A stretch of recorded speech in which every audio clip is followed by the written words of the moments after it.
चलिए बाबू शुरू करते हैं हम लोग। आज हम लोग दो चर वाले रैखिक समीकरण के ऑब्जेक्टिव क्वेश्चंस को देखेंगे। और पहला चैप्टर दूसरा चैप्टर का जो हम लोग ऑब्जेक्टिव्स किए हैं उसमें आप लोगों का बहुत ही अच्छा रिस्पांस मिला। उस रिस्पांस के लिए बहुत बहुत शुक्रिया बाबू। और आगे वाले वीडियो में भी देखिएगा और फायदे वाला ही वीडियो रहेगा। जैसा कि हम शुरू में बोल चुके हैं कि आपको क्वेश्चन कुछ इस रूप में सॉल्यूशन को बताया जाएगा हर एक क्वेश्चन के, कि आपका 2 नंबर वाला भी क्वेश्चन को सिक्योर कर सके। ठीक है, ज्यादा समय नहीं गवाएंगे और वीडियो को शुरू करते हैं। दो चर वाला रैखिक समीकरण, पहले हम इसके बारे में आपसे ये कह दें कि इसका व्यापक रूप क्या होता है। चैप्टर नंबर 3 है बाबू ये। तो दो चर वाले रैखिक समीकरण का जो व्यापक रूप है वो है ax plus by plus c is equal 0। जाहिर सी बात है कि अगर आप ये वीडियो देख रहे हैं इसका मतलब है कि आप पहले ये चैप्टर पढ़ चुके होंगे, क्योंकि जब तक आप इसका थ्योरी नहीं पढ़े होंगे, इसका सब्जेक्टिव नहीं पढ़े होंगे, तब तक ऑब्जेक्टिव्स का क्या कीजिएगा, चढ़ डालिएगा आप, है ना। चलिए, तो दो चर वाले रैखिक समीकरण का हल होगा। अब दो चर वाले रैखिक समीकरण के कौन से हल हो सकते हैं? तो जाहिर सी बात है बाबू कि कोई दो चर वाला रैखिक समीकरण हो उसके अनेक हल भी हो सकते हैं। कंडीशन क्या है भाई? a1 बटा a2 बराबर b1 बटा b2 बराबर c1 बटा c2। उसका अद्वितीय हल भी हो सकता है a1 बटा a2 नॉट b1 बटा b2 नॉट c1 बटा c2। उसके दो हल भी हो सकते हैं, या उसका दो हल का मतलब ही होता है अनेक हल, या उसका कोई हल नहीं भी हो सकता है। अगर a1 बटा a2 बराबर b1 बटा b2 नॉट c1 बटा c2 हो तो ये दो चर नहीं है, ये एक चर है। तो एक चर वाले रैखिक समीकरण का कितना हल होगा?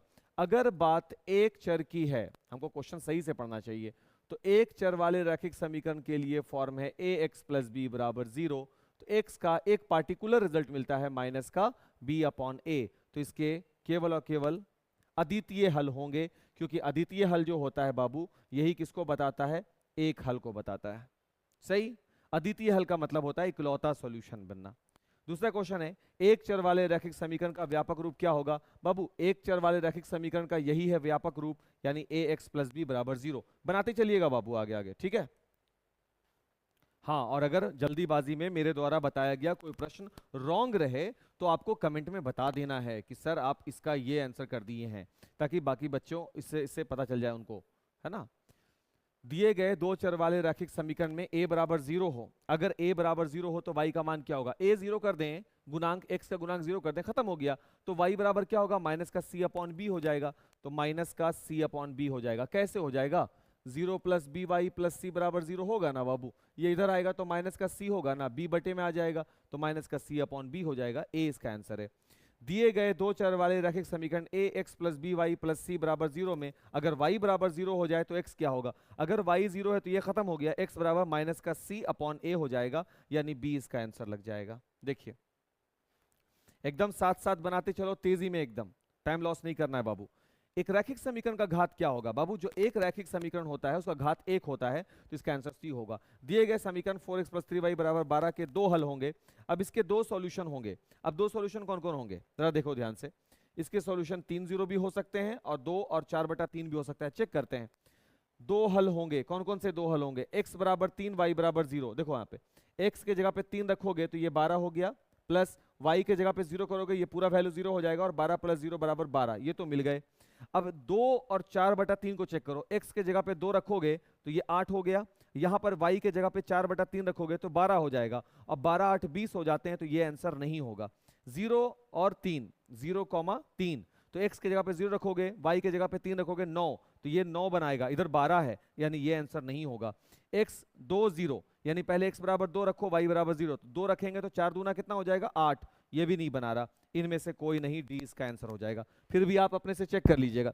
दो हल बोला बाबू, तो पहले इसके एक्स वाई को रखो, देखो कि क्या संतुष्ट करता है कि नहीं, फिर इसके एक्स वाई को रखो, फिर देखो कि क्या संतुष्ट करता है या नहीं करता। ऐसे देखना है आपको। चलिए आगे बढ़ते हैं, दोनों को देखना है। अगला प्रश्न, अगर दिए गए समीकरण इतना में x बराबर 1 और y बराबर 1 हो तो a का मान क्या होगा? x1 y1 5 3 8, तो a का वैल्यू 8 हो जाएगा। ठीक है, समीकरण x माइनस 2y बराबर 4 का हल कौन होगा? तो इसके ऑप्शन को देखो, क्या 4 0 इसका हल होगा?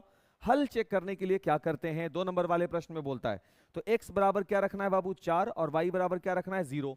x बराबर 4 रखोगे, y बराबर 0 रख दोगे, बराबर ये हो जाएगा 4 माइनस 0, आंसर कितना आएगा 4, बराबर हो गया ना, यही आंसर। LHS बराबर RHS हो गया तो यही आंसर हो गया, कितना भारी बात है। अगला क्वेश्चन, यदि x बराबर 1 y बराबर 1 तो समीकरण इतना में a का मान क्या होगा, दोनों 1 1 है तो a माइनस 2 बराबर 10, माइनस 2 इधर आ जाएगा 12, a बराबर 12, c इसका आंसर हो जाएगा। समीकरण a1x plus b1y plus c1 बराबर 0 में आपको बताना है कि निम्नलिखित में से कौन सा बात सही होगा। a1 का स्क्वायर प्लस b1 का स्क्वायर बराबर 0 होगा, क्या ऐसा पॉसिबल है कि a1 का स्क्वायर प्लस b1 का स्क्वायर 0 हो? कभी भी बाबू सोचने वाली बात है कि a1x प्लस b1y और प्लस का c1 बराबर 0 हो, तो a1 का स्क्वायर प्लस b1 का स्क्वायर क्या कभी 0 हो सकता है? जवाब है नहीं, नहीं। अगर a1 0 हुआ और b1 0 हुआ तभी ये कंडीशन होंगे, तो जब a1 b1 0 होगा तो वैल्यू किसके बराबर मिल जाएगा, c1 के बराबर मिल जाएगा। बात समझोगे बाबू? अगर ये नेगेटिव भी हुआ तो स्क्वायर उसको पॉजिटिव कर रहा है, तो वैल्यू प्लस में ही मिलने वाले हैं, शून्य नहीं मिल रहा, शून्य नहीं मिल रहा बाबू। इसका मतलब ये हुआ कि ये वाला स्टेटमेंट रॉन्ग है। a1 का स्क्वायर b1 का स्क्वायर हमेशा 0 से बड़ा होगा, ये एक सही ट्रू स्टेटमेंट लग रहा है। b1 का स्क्वायर प्लस b1 का स्क्वायर 0 होगा, कभी नहीं, सॉरी 0 के बराबर नहीं होगा। तो अगर बाबू b1 को 0 कर दें तो 0 का स्क्वायर प्लस 0 का स्क्वायर 0 के बराबर होगा, यानी ये स्टेटमेंट भी रॉन्ग हो जाएगा। b1 का स्क्वायर प्लस b1 का स्क्वायर 0 से छोटा होगा, हो भी सकता है नहीं भी हो सकता। एक ही सॉल्यूशन सही है, वो है सॉल्यूशन नंबर बी, बी सही है। क्योंकि किसी भी पोजीशन में अगर ये नेगेटिव भी है, एग्जांपल देखो, बात समझो ध्यान से, हम चिल्ला रहे हैं ज्यादा बट बात समझो। सपोज कि ये है माइनस में 2 है और अगर हम इसको भी माइनस का 3 लिख दें और इसको हम 6 लिख दें बराबर 0 मान लेते हैं, तो a1 का स्क्वायर 4 हो जाएगा और b1 का स्क्वायर 9 हो जाएगा, और ये 9 4 13 कभी भी 0 के बराबर नहीं हो सकता, जो कि ये कह रहा है। नेगेटिव रखने के बाद भी, पॉजिटिव तो पॉजिटिव है, ये नेगेटिव रखने के बाद भी 0 कभी नहीं होगा, इसलिए स्टेटमेंट रॉन्ग है। b1 का स्क्वायर प्लस b1 का स्क्वायर 0 के बराबर नहीं होगा, तो b1 का स्क्वायर, मान लेते हैं कि ये जो पॉइंट b1 है, सपोज ये 0 इंटू वाई रहता, तो 0 का स्क्वायर प्लस 0 का स्क्वायर तो 0 के बराबर आ जाता, यानी ये स्टेटमेंट भी क्या हो गया, एक खास कंडीशन के लिए स्टेटमेंट भी फॉल्स हो गया। तो जो सही स्टेटमेंट बना वो केवल ये है, a1 का स्क्वायर और b1 का स्क्वायर का योगफल 0 से बड़ा मिलेगा, 0 से बड़ा मिलेगा, बी इसका सही आंसर है। अगर आपको लगता है कोई दूसरा आंसर है तो प्लीज कमेंट में बता दीजिएगा, अच्छे से तफसील से बता दीजिएगा कमेंट में, ठीक है। आगे बढ़ते हैं बाबू। a is equal b q plus r में, अब a is equal b q plus r, अगर आप मेरा वीडियो लेक्चर देखे हैं चैप्टर 1 वाला, सही तरीके से देखे हैं चैप्टर 1 वाला वीडियो लेक्चर, तो आप वहां पर देखे होंगे कि a बराबर a यानी बीच में होगा, ये भाज्य की भूमिका में है, भागफल भाजक है, ये भागफल है, और शेष कौन है, r में। अगर a बराबर 37 हो जाए, b बराबर 4 हो जाए, r 1 हो जाए, तो क्यों क्या होगा बाबू, अगर ये a जो है वो 37 हो जाए, 4 से भाग लगा रहे हो, शेषफल 1 हो जाए, तो भागफल क्या होगा, तो हम जानते हैं भाज्य बराबर भाजक गुने भागफल जोड़ शेष होता है। इसको इधर फेंक देंगे, 37 में से 1 चला जाएगा, 36 हो जाएगा, 4 q बचेगा और q बराबर 9 आ जाएगा, तो भागफल का वैल्यू क्या निकल कर आ गया, 9, 9 इसका आंसर हो गया। यानी यहां पर भाज्य बराबर भाजक गुने भागफल जोड़ शेष करके हम लोग आंसर निकाल दिए। चलिए बाबू आगे बढ़िए, आगे जब जाएंगे इसमें क्वेश्चन में, अगर 2x प्लस 9 बराबर 0 हो तो x का मान क्या होगा, माइनस का 9/2 हो जाएगा, सी इसका आंसर है। इतना के हल में x और y के मान क्या होंगे, x और y का वही मान होगा जो इस मैथ को संतुष्ट करेगा। अगर हम x बराबर 2 रखते हैं तो 2 दूना 4 हो जाएगा, y की जगह पे 1 रखते हैं, 3 एकम 3 हो जाएगा, 4 3 7 हो जाते हैं, ये ट्रू हो जाता है, तो 13 का ए आंसर हो जाएगा। 14 नंबर में आएंगे, 3x प्लस 2y बराबर 10 हो तो x बराबर 2 हो तो y का मान क्या, अगर x 2 है तो 3 दूना 6, 10 में से 6 गया 4, y बराबर 2 मिल जाएगा, इसका आंसर क्या बन जाएगा, a हो जाएगा आंसर। 15 नंबर क्वेश्चन आइए, दो चरों में दो रैखिक समीकरण एक रैखिक समीकरणों का क्या कहलाता है, दो चरों में दो रैखिक समीकरण, सपोज एक रैखिक दो चर वाला होना चाहिए, एक रैखिक समीकरण ये हो गया, एक रैखिक समीकरण सपोज ये हो गया, दो चरों में दो रैखिक समीकरण, एक रैखिक समीकरण का क्या कहलाता है, क्या वो जोड़ा कहलाता है, अयुग्म कहलाता है, या इनमें से कोई नहीं सर, इसको युग्म बोलते हैं, इसको हम बोलेंगे ये हैं दो चर वाले रैखिक समीकरणों के युग्म, pair of linear equation of two variables, तो ये दो चर वाले रैखिक समीकरणों के युग्म हो गए।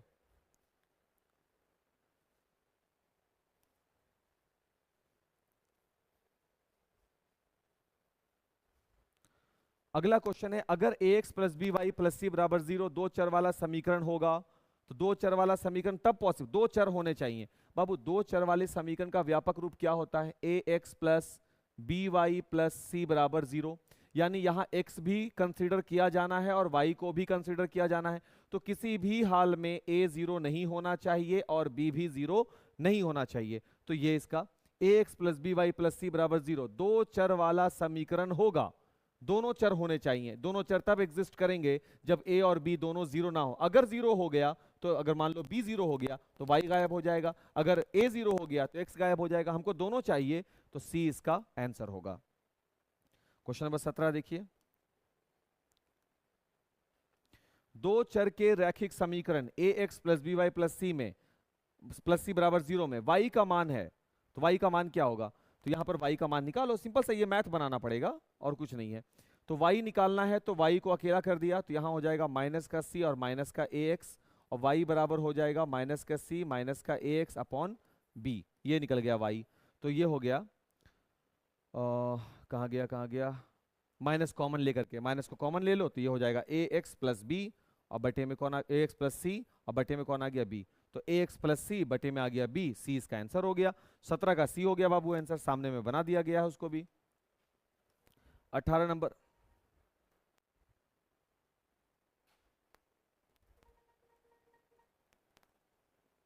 हेलो गुड इवनिंग जी, बोलिए ना। यस यस यस,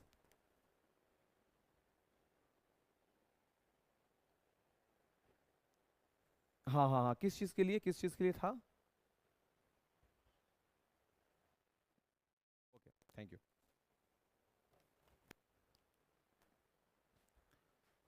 हाँ, दो चरों वाले एक रैखिक समीकरण के हल हो सकते हैं बाबू। दो चर वाले अगर कोई रैखिक समीकरण हो तो उसके बहुत सारे सॉल्यूशंस हो सकते हैं, बहुत सारे उसके हल हो सकते हैं, कोई जरूरी नहीं है कि वो एक ही हो। दो चर वाले समीकरण के बहुत सारे सॉल्यूशन बनते हैं, तो उसके अनंत हल हो सकते हैं। दो चर वाला कोई भी समीकरण हो उसमें अनंत हल बनेगा, क्योंकि एक्स और वाई का तुम बहुत सारा इक्वेशन क्रिएट कर सकते हो। एक्स और वाई के साथ तुम कितने इक्वेशन बना सकते हो? देखो, a x plus b y plus c बराबर 0 है।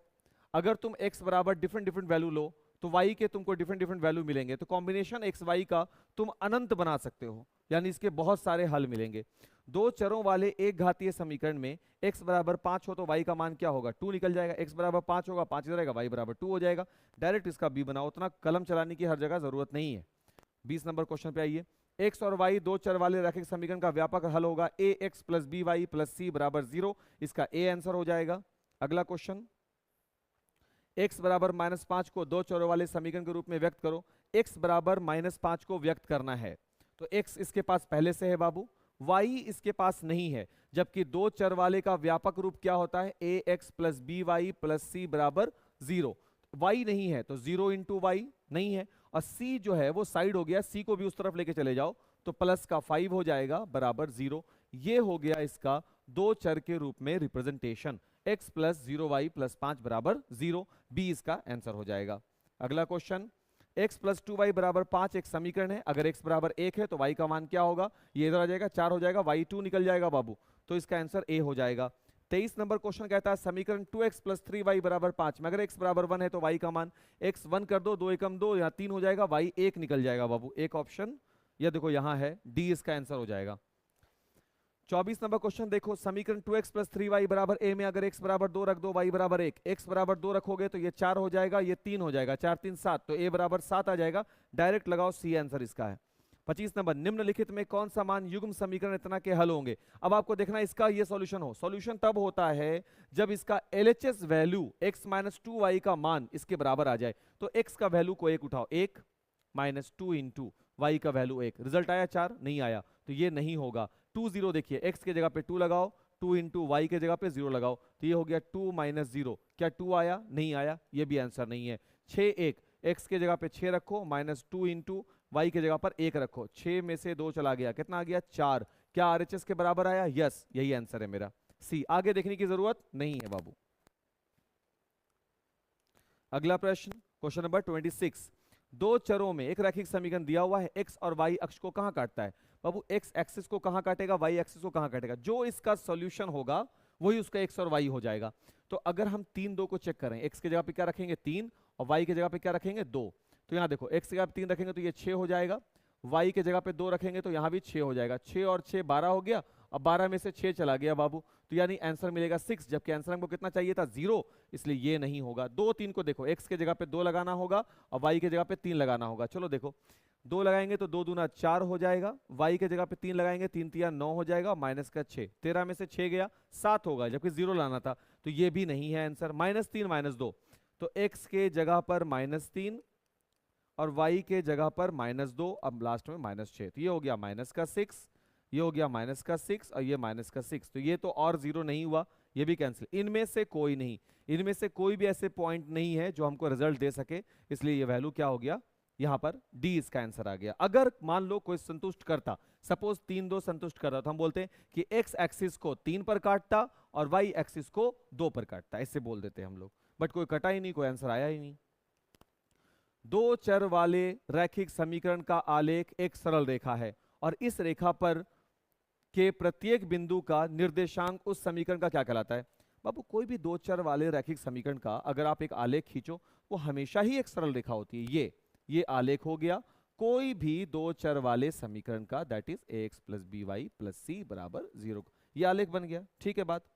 अब इस आलेख में जितने भी बिंदु आएंगे, देखो क्या बोला, इस रेखा के प्रत्येक बिंदु, ये देखो ये भी एक बिंदु है, यहां भी बिंदु, यहां भी बिंदु, अनंत बिंदु आएंगे, है ना, कोई इसका लिमिट नहीं है। इस सारे के सारे बिंदु इस equation ax plus b y plus c का क्या होता है, सॉल्यूशन होता है, हल होता है। ए इसका आंसर होगा। अगला क्वेश्चन देखो बाबू, a बटा एक्स प्लस बी बटा वाई बराबर 0 किस प्रकार का समीकरण है। बाबू ये भी दो चर वाला रैखिक समीकरण है, आपको बस भिन्न का जोड़ बनाना है। तो जब आप भिन्न का जोड़ बनाइएगा ना, तो ये हो जाएगा ए वाई प्लस का बी एक्स, अब बटे में आएगा एलसीएम के रूप में एक्स वाई बराबर 0, तिरछा गुना हो जाएगा तो वैल्यू आपको मिलेगा बी एक्स प्लस ए वाई बराबर 0। ये तो हाँ, इसमें भी चर मान के रूप में देख रहे हो एक्स और वाई है, तो ये भी एक रैखिक समीकरण है, बस फर्क ये है कि ये दो चर वाला रैखिक समीकरण है, दो चर वाला रैखिक समीकरण है। बी इसका आंसर हो जाएगा। 29 में देखो y बराबर 3x प्लस 5 के हलों की संख्या कितनी होगी। देखो बाबू x भी और y भी, अगर x का मान 0 रखोगे तो y का कोई मान प्राप्त होगा, 1 रखोगे फिर से y का कोई मान प्राप्त होगा, 3 रखोगे कुछ और, -3 रखोगे कुछ और, मतलब अनगिनत सॉल्यूशन मिलेंगे। ए इसका आंसर हो जाएगा। 30 नंबर, दो चर x और y में रैखिक समीकरण ax plus b y plus c बराबर 0 का कितने अधिकतम हल संभव हैं। अनगिनत, फिर से सी इसका आंसर होगा। यदि 10 पे पावर 2y बराबर 25 तो 10 पे पावर माइनस y का वैल्यू क्या होगा। ठीक है बाबू, देखो इस क्वेश्चन को, 10 पर power 2y is equal, value कितना दिया हुआ बाबू 25। ठीक है भाई, तो हम इसको लिख सकते हैं, हम इसको लिख सकते हैं 10 पर पावर y और उस पर पावर 2, सही है क्या, और यहां लिख सकते हैं बाबू 5 पर पावर 2। देखो किसी भी नंबर पे पावर m और फिर उस पर power n is equal to m into n, तो m इंटू एन कर दिया। अब देखो दोनों पर घात बराबर है, इसका मतलब बेस भी आपस में बराबर होगा, तो 10 पर पावर y बराबर किसके बराबर मिला भाई, 5 के बराबर, और हमको चाहिए 10 पे पावर माइनस y का वैल्यू, तो हम क्या करेंगे, दोनों ओर उल्टा कर देंगे, 1 बटा 10 पर पावर y, तो इसको भी उल्टा कर देंगे तो 1 बटा 5 हो जाएगा। या जब जब घात को ऊपर लेके जाओगे तो जाहिर सी बात है नंबर नेगेटिव होगा, तो यहां भी मिलेगा, सॉरी यहां तो ऑलरेडी वैल्यू मिला हुआ है, ये कितना हो जाएगा 1 बटा 5। तो 10 पर पावर माइनस y, बाबू होता है ना 10 पर पावर 2 हो तो हम इसको उल्टा अगर करें तो इसको लिखेंगे ना 1 बटा 10 पर पावर -2, इससे वैल्यू मेरा बदल नहीं गया है। और इसको हम इसको ऐसे भी लिख सकते हैं कि ये वैल्यू जब ऊपर जाएगा तो 10 पे पावर वही बनाएगा 2। आ रही बात समझ में। एक यहां पे 10 पे पावर y है, तो हम इसको क्या लिख रहे हैं, समझो बात को, समझना है ना। तो 10 पे पावर y है तो हम इसको क्या लिख रहे हैं, कुछ नहीं है तो बटे में 1 है। अब हम उल्टा करेंगे तो दोनों साइड उल्टा करेंगे, तो ये हो गया 1 बटा 10 पे पावर y, तो ये भी तो होगा 1 बटा 5। और 10 पे पावर y जब किसी नंबर पर पावर बटे के फॉर्म में हो तो वो ऊपर जाता है तो नेगेटिव की शक्ल ले लेता है, तो ये भी 10 पे पावर माइनस y ऊपर जाएगा तो 1 बटा 5 बनाएगा, यानी ए इसका आंसर होगा। ठीक है, नोट कर लो इसको सही से बाबू। अगर x इतना हो तो x, ये क्या भाई, इस वैल्यू को लिखना चाहिए था x प्लस या माइनस, ऐसा कुछ देना चाहिए था, 1/x तब जाके बनता। खैर, तो इस क्वेश्चन को क्या करें, x बराबर दिया हुआ है रूट के साथ 7 + 4 रूट x, है ना। तो हमको कुछ नहीं करना है, x स्क्वायर निकाल देना है। तो x स्क्वायर हो जाएगा 7 + 4 रूट x का हो स्क्वायर, स्क्वायर और रूट कैंसिल हो जाएगा, तो वैल्यू क्या मिलेगा, 7 + 4 रूट x। अब देखो बाबू ध्यान से, a + b यही निकालना है, x + 1/x। तो a + b का होल स्क्वायर होता है a square plus b square, यही होगा ना, और साथ में प्लस का 2 × a × b। आप ऐसा ही क्यों किए, क्योंकि यही हमको निकालना है, इसलिए ये कैंसिल हो गया। एक्स स्क्वायर, तो एक्स स्क्वायर का वैल्यू आया है 7 + 4 रूट एक्स। 1/x का स्क्वायर हम नहीं निकाला है, अभी हम इसको निकाल भी देते हैं बाबू। देखिए 1/x करेंगे तो वो हो जाएगा रूट में 7 + 4 रूट 3। देखो यहाँ x ले रहे हैं, रूट 3 है ना, रूट 3 है ये, रूट 3 है ये, रूट 3 है ये, ठीक है। तो इसको 1/x का स्क्वायर कर देंगे तो ये हो जाएगा 1/7 + 4 रूट 3। उसके बाद हर का परिमेयकरण कर देंगे तो ये हो जाएगा 7 - 4 रूट 3। इसको 1 से गुना करेंगे तो 7 - 4 रूट 3, और यहाँ हो जाएगा a स्क्वायर - b स्क्वायर। तो 7 का स्क्वायर 49 और 4 रूट 3 का स्क्वायर 48 हो जाएगा। तो 49 में से 48 चला जाएगा तो 1 मिलेगा। तो 1/x स्क्वायर का वैल्यू कितना निकला, 7 - 4 रूट 3। 1/x स्क्वायर का वैल्यू कितना निकला, 7 - 4 रूट 3। तो माइनस प्लस कैंसिल हो गया, 7 7 कितना मिल गया, 14। तो यहाँ पर आंसर होगा 14, जो कि यहाँ पर नहीं है बाबू वैल्यू, यहाँ पर वैल्यू नहीं है। यहाँ पर आंसर कितना आएगा, 14 निकल करके आएगा, यहाँ पर नहीं है रिजल्ट। ठीक है, आप ऐसे बनाकर देख लीजिएगा आप अपने से। चलिए सर आगे देखिए क्वेश्चन को। यदि इतना समीकरण इतना का हल हो तो k का मान निकालना है। यहाँ पर देखो बाबू, x का मान कितना बोल रहा है, 2k - 1 रखने, और y का मान k रखने के लिए। तो 10x के जगह पर हो जाएगा 2k - 1, -9 × y के जगह पर कितना हो जाएगा, k बराबर 12। ये हो जाएगा 10 दूना 20k माइनस का 10 माइनस का 9k इज इक्वल 12। 20k में से 9k चला जाएगा, 11k इज इक्वल टू 12 10 22, और k इज इक्वल कितना निकल कर आ जाएगा, 2। और अब हम ऑप्शन देखेंगे, इसको स्क्रीनशॉट ले लोगे। अब हम देखेंगे ऑप्शन कितना आता है, 2 है या नहीं है, वह देखो बी नंबर इसका आंसर हो जाएगा। कुछ अन्य विधियां क्या हैं जो एक चर वाले युगपत समीकरण के हल में सहायक है। एक चर वाले समीकरण को हल करना है, दो चर नहीं। तो दो चर में अगर नहीं हो तो हम कैसे बनाते हैं, अनुपात निर्णय विधि लेते हैं, ए और बी दोनों इनमें से कोई। तुलनात्मक विधि क्या होता है, सपोज कि क्वेश्चन है 2x + 3 = 10।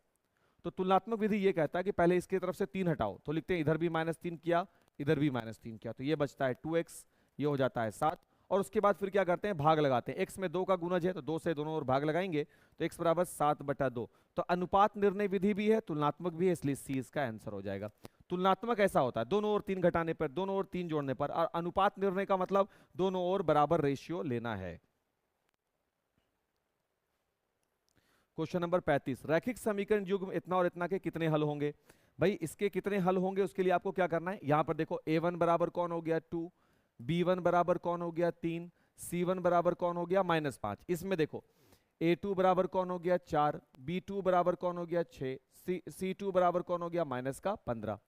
फिर आप निकालो a1/a2, वो हो गया 2/4, रिजल्ट आ गया 1/2। फिर निकालो b1/b2, वो हो गया 3/6 यानी 1/2।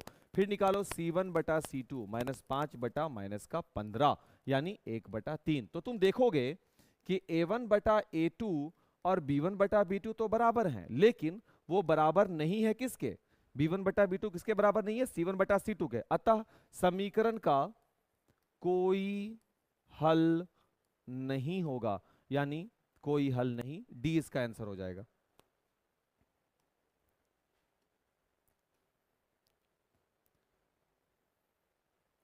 इसका हल बताना है बाबू, इसका भी सॉल्यूशन बताना है। यहां पे देखो ये क्वेश्चन दिया हुआ है x + y = 3 और दूसरा वैल्यू दिया हुआ है 3x - 2y = 4। हल करना है माइनस प्लस, इसको 3 से गुना कर दो, ये हो जाएगा 3x + 3y = 9, और ये हो जाएगा 3x - 2y = 4, माइनस ये प्लस और ये माइनस कैंसिल, 5y = 5, और y बराबर कितना हो जाएगा 1। तो y बराबर 1 है, एक ही ऑप्शन मिल ही रहा है तो उसको लगा दो टिक, क्योंकि बाकी में y बराबर 1 है ही नहीं। एक बनाए, बार बार हल थोड़ी ना करना है, ऑब्जेक्टिव्स बना रहे हैं, जितना जल्दी हो सके इशारा मिले बस निकल लेना है वहां पे बात करके। 37 नंबर देखिए, रैखिक समीकरण युग्म इतना और इतना के हल होंगे, भाई कौन हल बनेगा इसका, इसको भी हल करके देखो, इसको सोल्यूशन बनाओ यार, बनाने के बाद इसका कमेंट कर दो, क्योंकि अब हम इसमें क्या बताएं विलोपन वगैरह में, ये सब तो जानते ही हो तुम लोग। तो एक्स और वाई का मान निकालना है बाबू, यहाँ भी वही मैथ है, वही चीज करना है आपको, एक्स और वाई का सॉल्यूशन देना है। 39 नंबर बीजीय विधि हो गया। अब देखिए के किस मान के लिए समीकरण इतना इतना के अनंत हल होंगे। बाबू अनंत हल का क्या शर्त है, अनंत हल का शर्त है a1 बटा a2 बराबर होता है b1 बटा b2 बराबर होता है c1 बटा c2। तो यहां पर हो गया 1 बटा इसका 5, b1 बटा b2 2 बटा k, और साथ में c1 हो गया -3 और c2 हो गया -15। तो हमको k का मान निकालना है, k का किस मान के लिए समीकरण के कौन से हल होंगे, अनंत, अनंत हल का ये शर्त है। तो अगर हम इसको बनाएं तो यहां से k बराबर निकल रहा है 10, और दूसरे वाले हिस्से से 2 बटा k बराबर 3 बटा 15 हो जाएगा, 3 पचे 15, यहां से भी k बराबर 10 ही निकल रहा, तो k बराबर 10 हो गया आंसर। 39 का बी लग गया बाबू। 40 देखो, दो चर वाले युगपत समीकरण इतना और इतना में x का मान होगा, x बराबर, ये हो गया वज्र गुणन विधि, x बराबर b1c2 minus b2c1 upon a1b2 minus a2b1, तो ये वाला आंसर होगा a इसका आंसर हो जाएगा, वज्र गुणन विधि है बाबू। 41 नंबर देखिए, दो चरों में रैखिक समीकरण युग्म का हल इनमें से कौन होता है। दो चर में हल चाहिए, ठीक है, एक रेखा होता है, दो रेखा हो, दो चर में रैखिक समीकरण युग्म का हल, युग्म जोड़ा है तो उसका हल क्या होगा, अगर लाइन क्रॉस कर जाए या संपाती रहे, दो रेखाएं होंगी वही उसका सॉल्यूशन बनेगा, बी इसका आंसर होगा बाबू, दो रेखा होनी चाहिए। हल तो अनेक भी होते हैं, अगर एक बिंदु का आप हल बोलोगे, या देखो यहां अगर एक बिंदु का हल बोलोगे तो आप बस एक शर्त को सेटिस्फाई करेगा, वो है अद्वितीय, तो हल बहुत सारे हो सकते हैं, दो रेखा है जो हल बनाती है। क्या है क्वेश्चन में, एक बार हम फिर से क्वेश्चन पढ़ लें। दो चरों में रैखिक समीकरण युग्म का हल इनमें से कौन होगा। एक रेखा होती है, दो रेखा होती है, दोनों रेखा एक बिंदु पे कटती है, सी इसका सही आंसर है बाबू। 42 देखो, समीकरण युग्म के हल होंगे, अब आपको देखना है 1 बटा -3, फिर यहाँ 2 बटे -6 करोगे फिर से आ जाएगा 1 बटा -3, और तीसरा 5 बटा 1 करोगे तो a1 बटा a2 बराबर b1 बटा b2 नॉट c1 बटा c2, समीकरण का कोई हल नहीं होगा, सी आंसर आ जाएगा। 43 में, यदि दो चर में दो रैखिक समीकरणों के हल अनंत हो तो उनके आलेख कैसे होंगे। अगर हल अनंत है तो आलेख ग्राफ जो होगा, रेखाएं एक दूसरे के संपाती होंगी, तो दोनों रेखाएं संपाती होंगी, सी उसका आंसर बनाएगा। 44 नंबर देखिए, रैखिक समीकरण युग्म इतना और इतना है तो ये कैसी रेखाएं होंगी। देखो बाबू, अगर इसकी तुलना करोगे a1 बटा a2 निकालोगे तो a1 बटा a2 निकलेगा 1 बटा 2, b1 बटा b2 निकलेगा 3 बटा -5, c1 बटा c2 निकलेगा 4 बटा 1। तो ये रेखाएं जो होंगी वो अद्वितीय बनाएंगी, यानी एक पॉइंट पर ये कट जाएगा, तो इसको हम लोग बोलेंगे अविरोधी। जो एक दूसरे को एक बिंदु पर काटती हैं उनको अविरोधी बोलते हैं, जो एक दूसरे से बराबर दूरी पे चली जाती हैं उसको विरोधी बोलते हैं, जो एक ही लाइन पर रह जाता है उसको आश्रित बोलते हैं, और एक तो कोई नहीं, ऑप्शन ही है। तो ऐसे वाले ग्राफ के लिए ये वाला ग्राफ किसका है, ये वाला ग्राफ है a1 बटा a2 नॉट b1 बटा b2 नॉट c1 बटा c2, यानी ये अद्वितीय हल है, यानी एक पॉइंट में इसका सॉल्यूशन मिलता। चलिए तो हम लोग शुरू करते हैं अपने लीनियर इक्वेशन का, क्वेश्चन नंबर 45 के बाद से जितना भी सवाल होगा। प्रीवियस वीडियो बीच में ही हमको इंटरप्ट करना पड़ा, कुछ लोग आ गए थे तो उस वजह से हमको बीच में ही वीडियो को इंटरप्ट करना पड़ा, तो हम इसी दोनों वीडियो को यहाँ से मर्ज कर रहे हैं। 45 नंबर क्वेश्चन से ही हम इसको आगे रिज्यूम कर रहे हैं। तो इत्मीनान से वीडियो को देखिए और अपना कमेंट करते रहें, आंसर को चुनाव करते रहें, उसी हिसाब से मज़ा आएगा थोड़ा सा हमको भी वीडियो देखने में कि हाँ भाई आप लोग पार्टिसिपेट कर रहे हैं। समझ में आए तो कमेंट में ज़रूर बताएं कि समझ में आया है। चलिए ज़्यादा टाइम लॉस नहीं करेंगे, वीडियो को आगे कंटिन्यू करते हैं।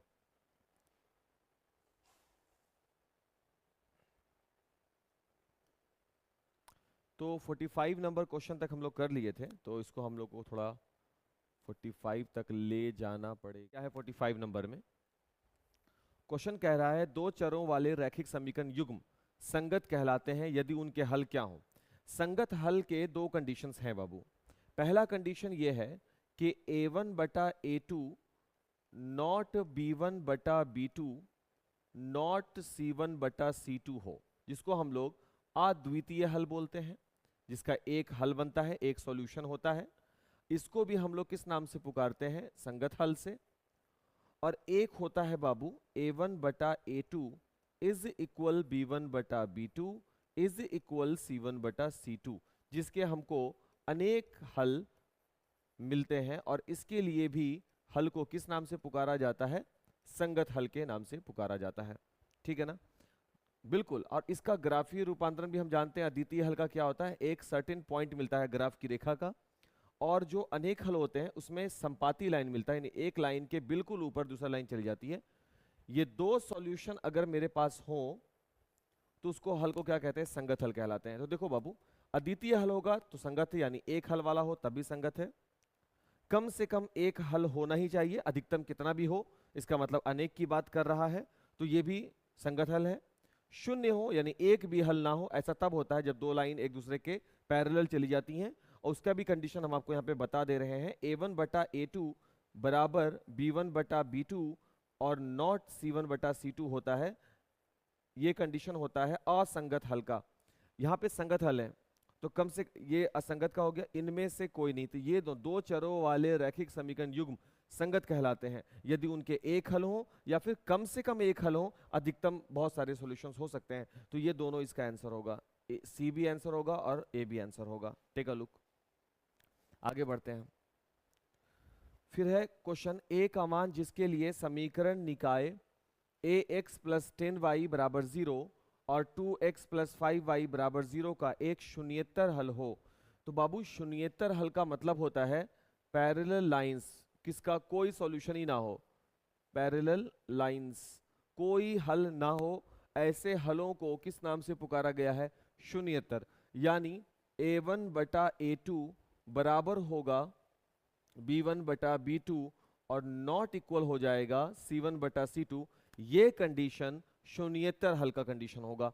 तो a1 के जगह पर कौन बैठा हुआ है? a, और a2 के जगह पर कौन बैठा हुआ है? 2, बराबर b1 के जगह पर कौन बैठा हुआ है? प्लस 10, और b2 के जगह पर कौन बैठा हुआ है? प्लस 5। ये नॉट इक्वल हो जाएगा c1 के जगह पर कौन बैठा हुआ है? 0, और c2 के जगह पर कौन बैठा हुआ है? 0। ये इस तरफ भी आएगा बाबू, तभी तो 0 ही रहेगा ना, इसीलिए। तो एक बात गौर करने वाली है बाबू, और वो ये है बात जो यहाँ पे गौर करने वाली है वो ये बाबू कि जो रिजल्ट बन रहा है यहाँ पे जो रिजल्ट बन रहा है ये a1 b1। अब आप बोलिए अगर सर ये a1 b1 ही हमको समझ में नहीं आ रहा, तो फिर उसके लिए भी हम यहाँ पर आपको बात कर सकते हैं, अगर आपको a1 b1 ही समझ में नहीं आ रहा तो अब यहाँ पे देखो, ये वाला रिजल्ट हमको a निकालना है, हम इस वाले रिजल्ट को साइड लेकर के जाएंगे, 5 दूना 10 और a बराबर क्या निकल कर आ जाएगा? 4। तो a बराबर 4 हम जैसे ही रख देंगे तो ये जो इक्वेशन है ना, ये कोई हल नहीं देगा, शून्येतर हल देगा, कोई हल नहीं देगा, यही इसका मतलब निकलता है। तो इसका आंसर क्या हो गया? ए हो गया आंसर। देख लो ध्यान से बाबू, ये जो कंडीशन है, ये जो कंडीशन हम लगा रहे हैं, ये जो कंडीशन लगा रहे हैं हम, ये है किसका? शून्येतर हल का कंडीशन है। ठीक है, ओके, चलें आगे बढ़ते हैं, अगला क्वेश्चन देखते हैं बाबू।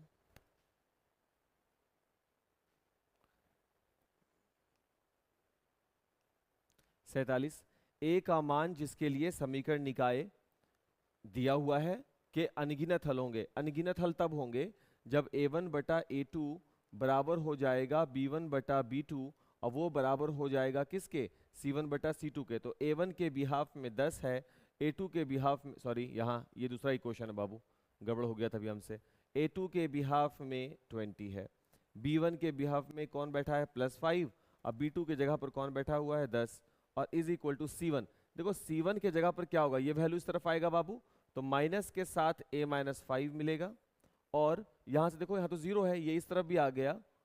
अच्छा यहाँ दिया हुआ बाबू माइनस से, ये c1 वाला वैल्यू यहाँ पे दिया हुआ है, तो माइनस से तो ऑलरेडी रखा हुआ है। देखो सारे वैल्यूज को हमको मालूम है कि दो चर वाले रैखिक समीकरण का व्यापक हल होता है ax plus by plus c बराबर 0, यानी इधर c भी होना चाहिए, b भी होना चाहिए और a भी होना चाहिए।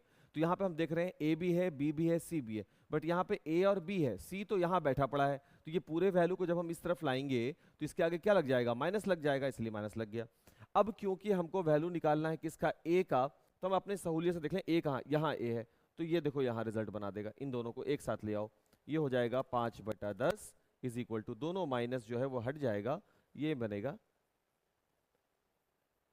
क्रॉस 5a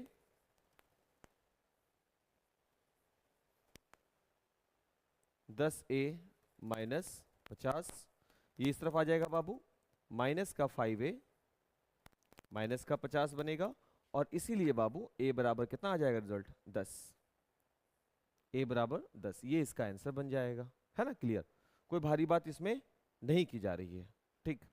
और ऐसा ऐसा क्वेश्चन हम लोग सब्जेक्टिव के दौरान भी बना चुके हैं। चलिए बाबू नेक्स्ट क्वेश्चन, a का मान जिसके लिए समीकरण निकाय का अद्वितीय हल हो, अद्वितीय हल के लिए a1/a2 not b1/b2 not c1/c2 मान्य है। तो a1 के बिहाफ में कौन बैठा हुआ है, a, a2 के बिहाफ में कौन बैठा हुआ है 6, नॉट b1 के बिहाफ में कौन बैठा हुआ है -1, और b2 के बिहाफ में कौन बैठा हुआ है -2, नॉट c1 के बिहाफ में कौन बैठा हुआ है -2, और c2 के बिहाफ में कौन बैठा हुआ है -3। अब हम इन दोनों को एक जगह ले आएंगे, तो ये हो जाएगा a/6 नॉट 1/2, सही है। तो ये हो जाएगा a नॉट 6/2, 3 टाइम में कट जाएगा, तो ये रिजल्ट आ गया a नॉट 3। अब इन दोनों के बीच में a है ही नहीं, इनके बीच में a नॉट 3 होगा।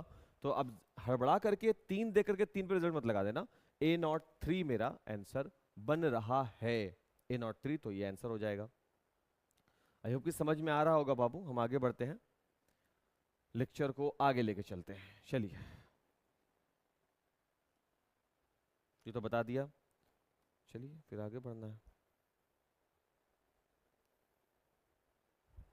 देखिए क्वेश्चन क्या है, यदि a1 b1 not a2 b2 तब समीकरण निकाय दिस एंड दिस बराबर 0 का कैसा हल होगा। तो इसको a1 के पास a2 को भेज दो और b1 के पास b2 को भेज दो, बस रिजल्ट आपके पास आ जाएगा। देखो कैसे, तो a1 b1 है, तो इसको हम लिखेंगे a1, देखो a1 b1 नॉट a2 और साथ में कौन है b2, तो ये हो गया बाबू a1/a2 नॉट b2/b1, ये ऐसा बन रहा है। क्वेश्चन में कुछ इनसे मिसप्रिंट हुआ है टाइपिंग वगैरह में, वरना आपको इस तरफ आया था क्या, ये क्वेश्चन ऐसा होता लिखा हुआ कि a1 b2 not equal to a2 b1। तो हम लोग इसको साबित क्या करते हैं, a1/a2 और साथ में नॉट b1/b2, तो हम क्या बोलते हैं, देखो भाई ये अद्वितीय हो गया, है ना। तो इस क्वेश्चन को ध्यान रखना, ये अद्वितीय वाले केस के लिए चल रहा है, ठीक है। ओके, चलो आगे बढ़ते हैं क्वेश्चन को लेकर के।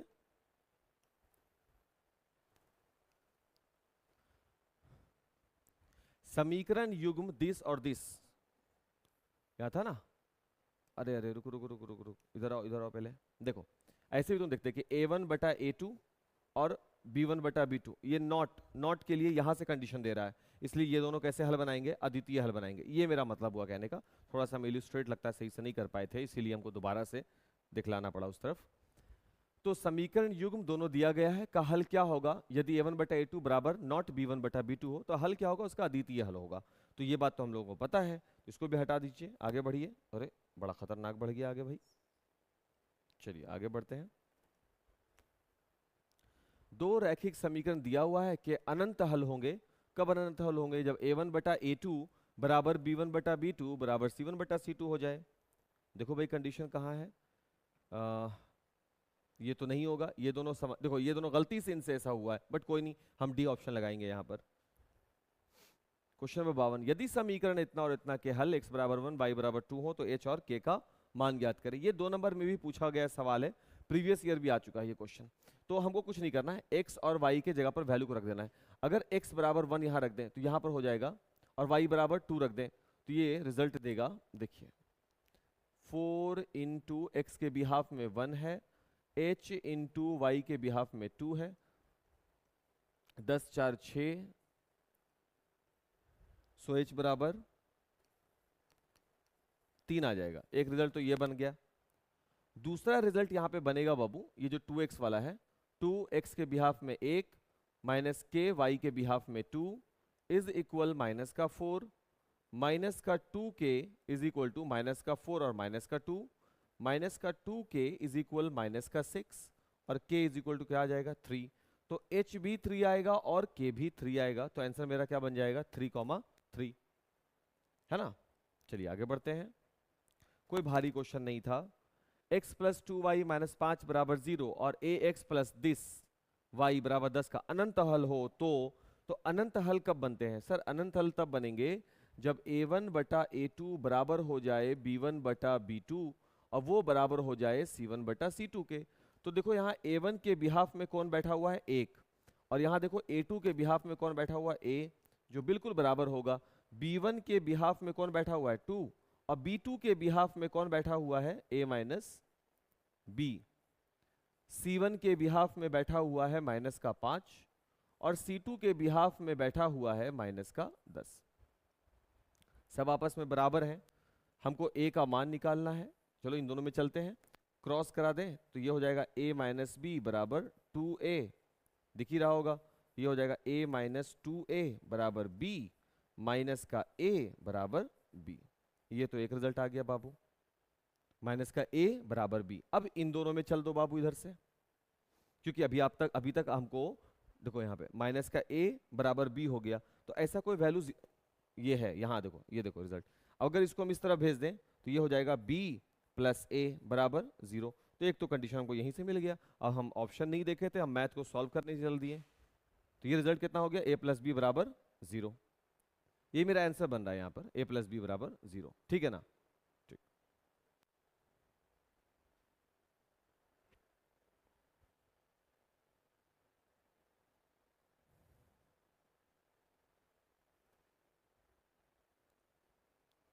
आगे बढ़ते हैं।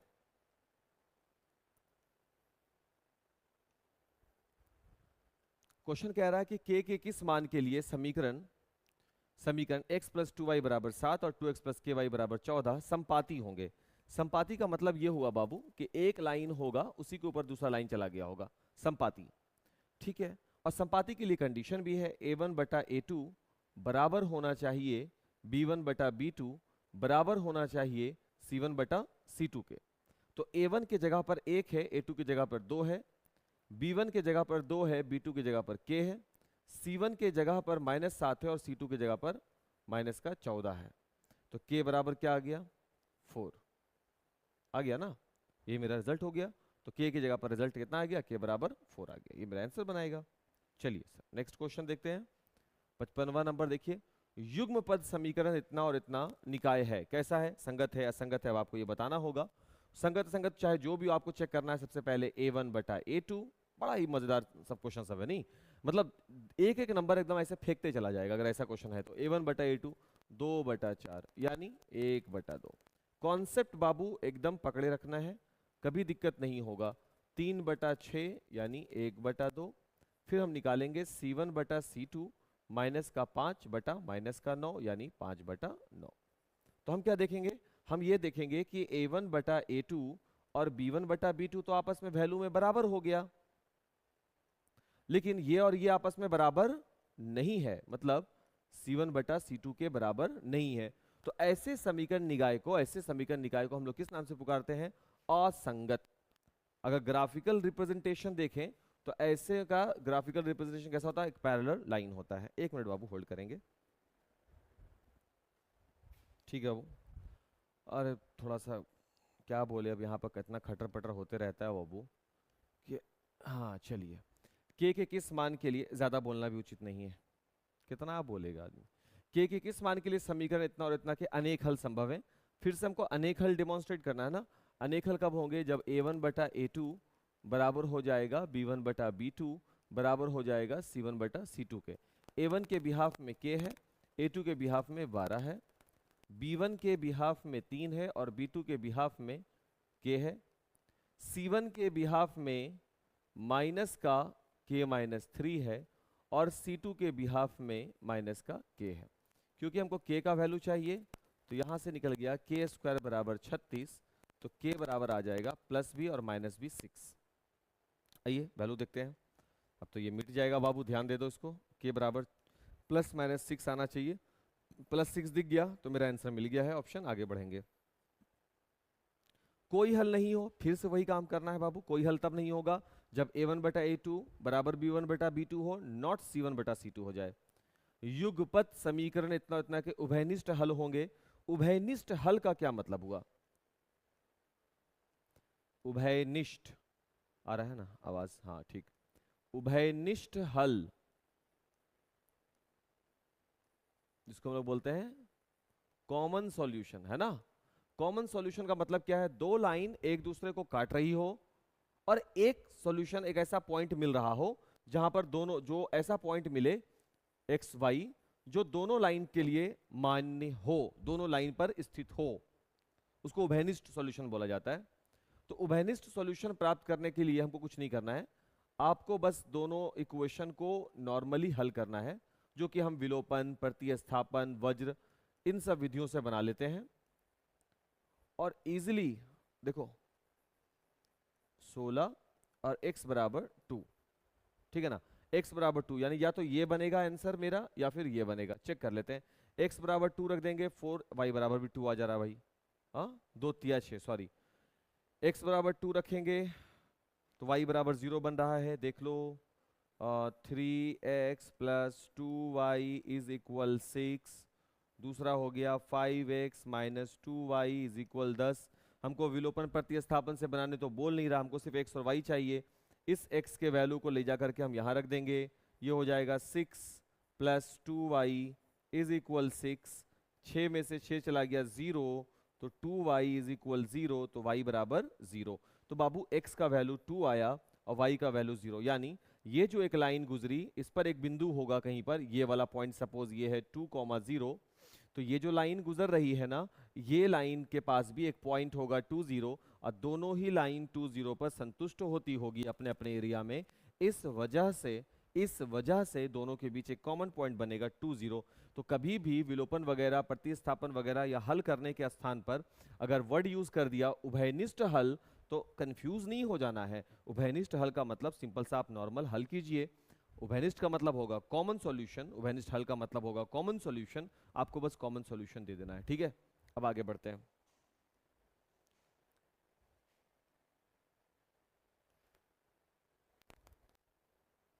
देखिए 59 में रैखिक युगपत समीकरण में दिया हुआ है, इस स्थिति में रैखिक समीकरण युग्म कैसा होगा?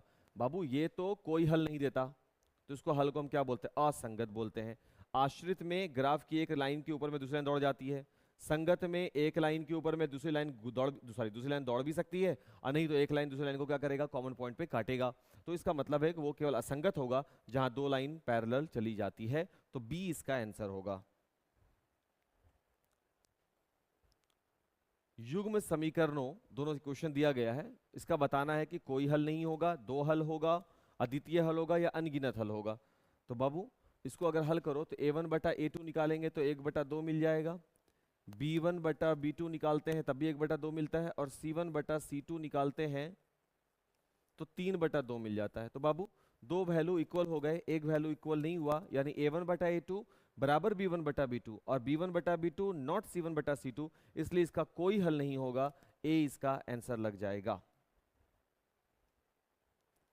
देखिए 61 नंबर, अगर रैखिक समीकरण इतना और इतना में a1/a2 नॉट b1/b2 की स्थिति में हो, तो बाबू ये तो शुरुआती है, और शुरुआती देख लो ये साफ साफ लगेगा ये अद्वितीय हल का है, तो इसलिए इसमें आंसर लगेगा अद्वितीय हल के लिए, यानी समीकरण का संगत हल होगा, एक सॉल्यूशन होगा, ए इसका सही आंसर होगा। ठीक है, आगे बढ़ते हैं। अरे हटो यार। हाँ, रैखिक समीकरण युग्म ऐसी स्थिति में क्या होते हैं? असंगत होते हैं, बी इसका आंसर लग जाएगा। व्यापक समीकरण इतना इतना में अद्वितीय हल के लिए क्या संबंध है? अद्वितीय हल के लिए ये नहीं, ये भी संबंध नहीं है भाई।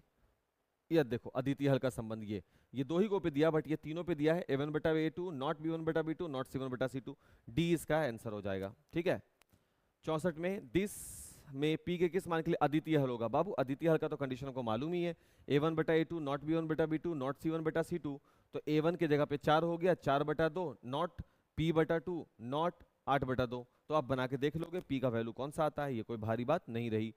65 नंबर क्वेश्चन, यदि युग्म इतना और इतना के लिए दिस हो तो निम्नलिखित में कौन सा सही है? अगर ये कंडीशन है तो ये कंडीशन अद्वितीय हल के होते हैं, ये अद्वितीय हल का है, और अद्वितीय हल में रेखाएं एक दूसरे को एक पॉइंट पर प्रतिच्छेद करती हैं। इसका मतलब उसको हम लोग क्या बोलते हैं? उसको हम लोग अविरोधी बोलते हैं। एक दूसरे को काट दी तो इसको हम लोग किस नाम से पुकारते हैं बाबू? अविरोधी ग्राफ का, है ना। इसको हम लोग बोलते हैं प्रतिच्छेदी। देखो कितना नाम है इसका। सॉल्यूशन के रूप में अगर देखें तो इसको हम लोग बोलते हैं संगत हल। नाम है इसका अद्वितीय हल, इकलौता हल। सही। तो ये सब ये क्यों? क्योंकि इसका 3 रूप है ना बाबू, माने 3 पद में जाते हैं ना। देखिए हो गया। तो ये क्या ये विरोधी हैं? अगर ये विरोधी होते तो 2 लाइन कभी भी एक दूसरे को किसी भी बिंदु पर टच नहीं करता। युग्म अविरोधी हैं तभी तो एक पॉइंट पे काट रहे हैं। आश्रित है नहीं, अगर ये आश्रित होते तो एक लाइन के ऊपर में दूसरी लाइन चली जाती, और इनमें से कोई नहीं। नहीं भाई, ये विरोधी नहीं है, ये अविरोधी हैं। बी इसका सही आंसर होगा।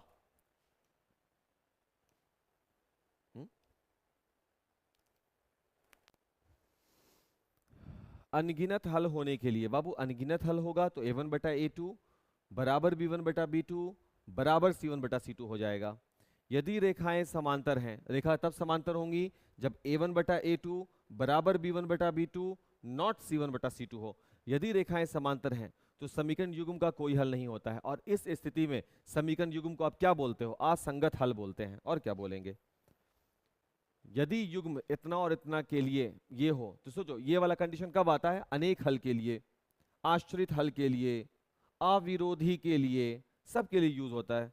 तो देखिए युग्म का एक और केवल एक हल होगा? नहीं, एक और केवल एक हल केवल और केवल अद्वितीय में होते हैं। युग्म के अनगिनत हल होंगे, सही बात है। युग्म का कोई हल नहीं होगा, गलत बात है। युग्म के 2 हल होंगे, कोई कह नहीं सकता। एक हल बताया जा सकता है, और नहीं तो एक से ज्यादा हल होते हैं। ऐसा नहीं होता 2 हल होंगे 3 हल होंगे, नहीं, एक होंगे, नहीं तो एक से अनंत होंगे। तो इसका मतलब युग्म का अनगिनत हल होगा। ये परफेक्ट आंसर है बी इसका। क्वेश्चन कौन था? क्वेश्चन तो गलत नहीं पढ़ दिया? नहीं, सही है। हाँ, बी इसका आंसर है बाबू। 69 नंबर क्वेश्चन देखिए बाबू। x माइनस 2y बराबर 0 और 3x प्लस 4y माइनस 20 बराबर 0 की रेखाएं कैसी होंगी? रेखा कैसी होगी आपको देखना है कि अगर रेखा क्या कैसी होगी। देखो ध्यान से, अगर a1 बटा a2 बराबर आ जाए b1 बटा b2 और बराबर आ जाए c1 बटा c2, तो वर्ड देखिएगा, रेखा को बोलना है। तो ऐसे कंडीशन में रेखाएं आश्रित हो जाती हैं, एक दूसरे के ऊपर चली जाती हैं। अगर a1 बटा a2 बराबर b1 बटा b2 और नॉट c1 बटा c2 हो जाए तो रेखाएं एक दूसरे का विरोध करते हुए चली जाती हैं, जिसको हम लोग विरोधी बोलते हैं। और अगर a1 बटा a2 नॉट b1 बटा b2 नॉट c1 बटा c2 हो तो ऐसी रेखाएं क्या बनती हैं? प्रतिच्छेदी बन जाती हैं। तो अभी आप जब इसको हल करोगे तो आप देख लोगे, पहले आप a1 बटा a2 निकाल लोगे, फिर आप b1 बटा b2 निकाल लेना, फिर आप c1 बटा c2 निकाल देना, और तीनों कंडीशन निकालने के बाद चेक कर लेना कि इन तीनों में से कौन सा पैमाना है। जो भी पैमाना आएगा उसके हिसाब से रेखा का नाम ले लीजिएगा। 70 नंबर देखो बाबू। 2x प्लस 3y माइनस 9 बराबर 0 और 4x प्लस 6y माइनस बराबर 0 की रेखा कैसी होगी? प्रीवियस लेक्चर पर बनेगा।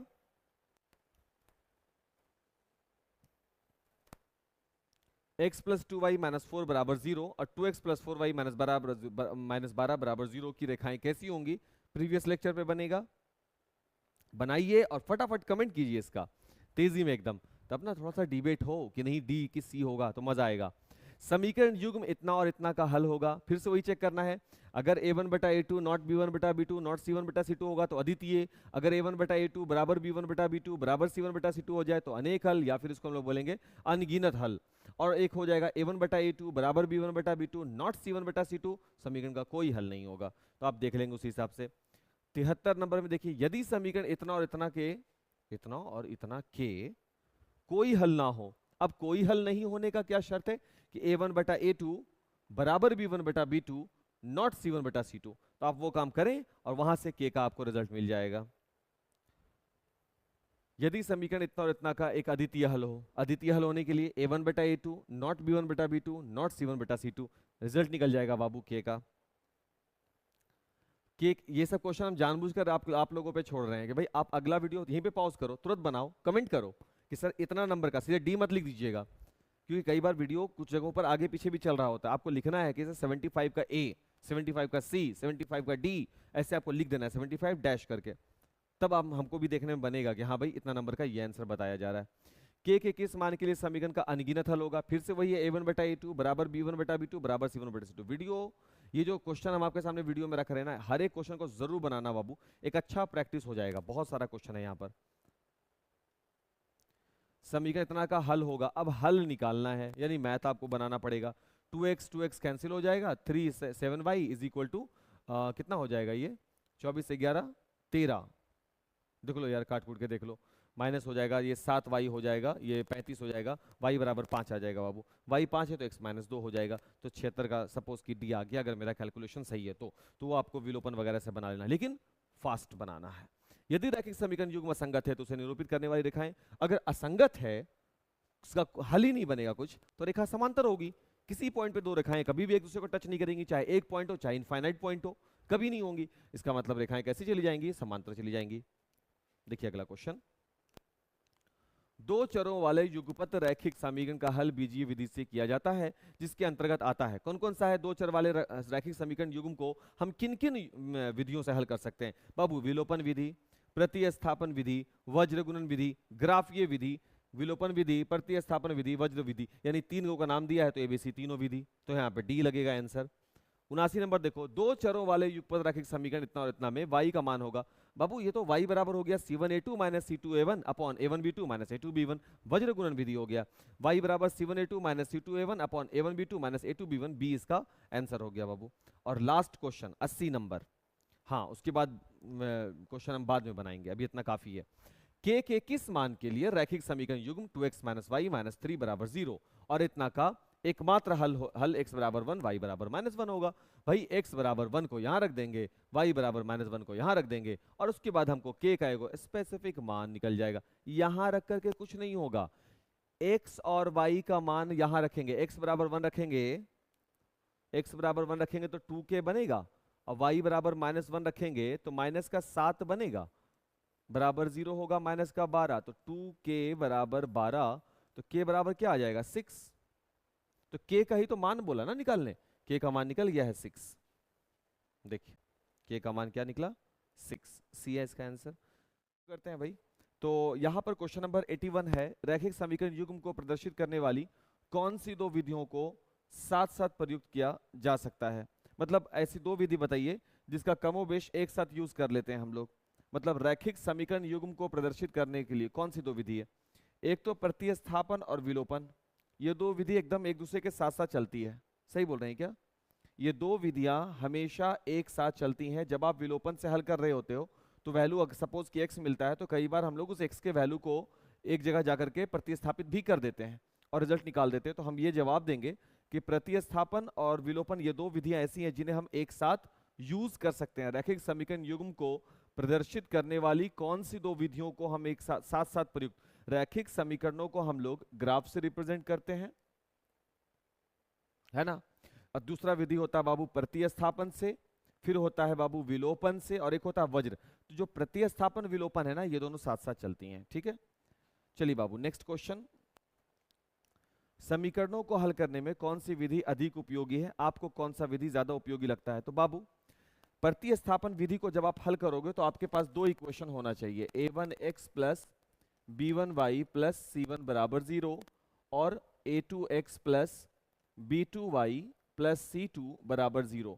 और सेम केस इसका भी है और सेम केस इसका भी है, यानी चाहे हम प्रतिस्थापन को ढूंढ लें, चाहे हम विलोपन को, या हम वज्र गुणन विधि को ढूंढ लें, इन तीनों विधियों में दो इक्वेशन होने जरूरी होते हैं। लेकिन यहां पर अगर हम ग्राफीय विधि को देखें तो ग्राफीय विधि सपोज कि ये x एक्सिस और y एक्सिस है, तो ग्राफीय विधि एक इक्वेशन से भी बनाई जाती है। और ये मान लो कि ये कोई इक्वेशन का लाइन है a1x plus b1y plus c1 बराबर 0 का, ये अगर लाइन है तो इस लाइन पर आने वाले हर एक पॉइंट इसके सॉल्यूशन ही होंगे। इस लाइन पर आने वाले इनफाइनाइट कितने पॉइंट्स आएंगे? किसी लाइन पर इनफाइनाइट पॉइंट्स आएंगे, सारे सॉल्यूशन होंगे। यानी ग्राफीय विधि से, ग्राफिकल सॉल्यूशन से हम किसी भी दो चर वाले रैखिक समीकरण का हम लोग सॉल्यूशन एक ही इक्वेशन से बता सकते हैं कि इसके कितने सॉल्यूशंस होंगे, एटलीस्ट कम से कम इनफाइनाइट होते हैं अधिकतम, तो कम से कम बाबू 2 3 4 सॉल्यूशन हम बता ही सकते हैं। तो हाँ, ग्राफिकल सॉल्यूशन ज्यादा उपयुक्त है, तो 82 का डी आंसर हो जाएगा। 83 युगपत रैखिक समीकरण का हल किया जाता है आलेखी विधि से, बीजीय विधि से, रूपांतरण सब्स्टिट्यूट, या तीनों विधियों से। 84 नंबर क्वेश्चन देखोगे, दो चर x और y में रैखिक समीकरण इस प्रकार से दिया है, वास्तविक संख्याओं के समूचे में कितने हल होंगे। भाई इसके कितने हल हो सकते हैं, इसके एक हल होंगे, इसके दो हल होंगे। भाई x और y के रूप में अगर हो तो यहां पे देखो दो चर x कॉमा होगा y में, रैखिक समीकरण ये है कि वास्तविक संख्याओं के समूचे में कितने हल होंगे। सर रियल नंबर के हिसाब से देखा जाए, मान लो अगर हम ax देखें तो वो बनेगा माइनस का by और माइनस का c, x बराबर हो जाएगा माइनस का by माइनस का c अपॉन a। ये निकलेगा नेगेटिव में सॉल्यूशन। y का कोई भी वैल्यू ले लें, मत सपोज ये y का वैल्यू अगर हम कोई भी पॉजिटिव नंबर लेते हैं, y का वैल्यू कोई भी पॉजिटिव नंबर लेते हैं, तो ऊपर का वैल्यू हमको किस में मिलेगा, नेगेटिव में मिलेगा। नीचे का वैल्यू किस में होगा, पॉजिटिव में, और रिजल्ट मेरा किस में आएगा, नेगेटिव में। तो बाबू वो भी तो रियल नंबर है ना, तो रियल नंबर के सॉल्यूशंस कितने होंगे, इनफाइनाइट होंगे, जो यहां पर ऑप्शन नहीं है। ठीक है ना। अगला क्वेश्चन देखो, यदि रैखिक समीकरणों का युग्म संगत हो तो रेखाएं कैसी होंगी। संगत हो तो दो तरह से रेखाएं हो सकती हैं, या तो रेखा प्रतिच्छेदी होंगी अद्वितीय के लिए, या फिर रेखा संपाती होंगी किसके लिए, अनेक हल के लिए, एक ही पॉइंट पर दूसरी लाइन होंगी। ठीक है ना।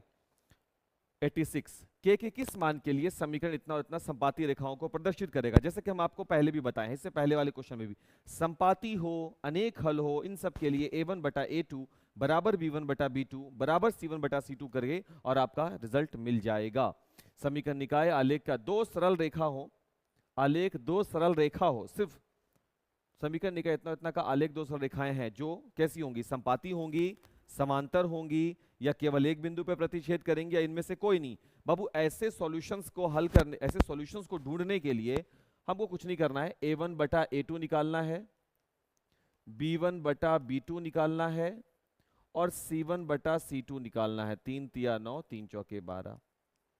ये दोनों बराबर हैं, बट ये दोनों बराबर नहीं है, यानी हमको क्या दिख रहा है, a1 बटा a2 और b1 बटा b2 का वैल्यू आपस में बराबर है, लेकिन वो वैल्यू c1 बटा c2 के बराबर नहीं है। अतः ये रेखाएं कैसी होंगी, समांतर होंगी, असंगत होगा, समांतर होगा। ये आंसर हो जाएगा बाबू इसका। क्वेश्चन नंबर 88 में आइए सर। युग्म समीकरण इतना और इतना का हल जो होगा, कितने हल होंगे भाई, एक हल होंगे, दो हल होंगे। देखो भाई, या तो एक हल हो सकता है, दो हल नहीं होगा, फिर तो सीधे यही बोला जाएगा कि एक से अनेक होंगे। कोई हल नहीं होगा, ये हो सकता है अनगिनत हल होंगे। अनगिनत और ये दोनों एक ही थाली में परोसे जाते हैं। अनगिनत का मतलब होता है एक से ज्यादा सॉल्यूशंस का मिलना। चेक करने के लिए हमको a1 बटा a2 निकालना है, b1 बटा b2 निकाल लेना है, और c1 बटा c2 निकाल लेना है।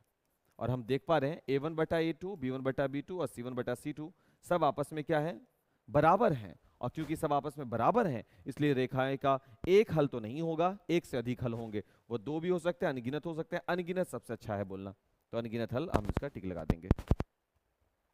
89 नंबर पे आइए बाबू, x बराबर 2 का आलेख कैसा होगा। बाबू ऐसे ग्राफ का हमको कुछ नहीं करना होता। देखो x बराबर 2, सपोज यहाँ पर x बराबर 1 है, ये x बराबर 2 होगा, यही तो x का पॉजिटिव होता है।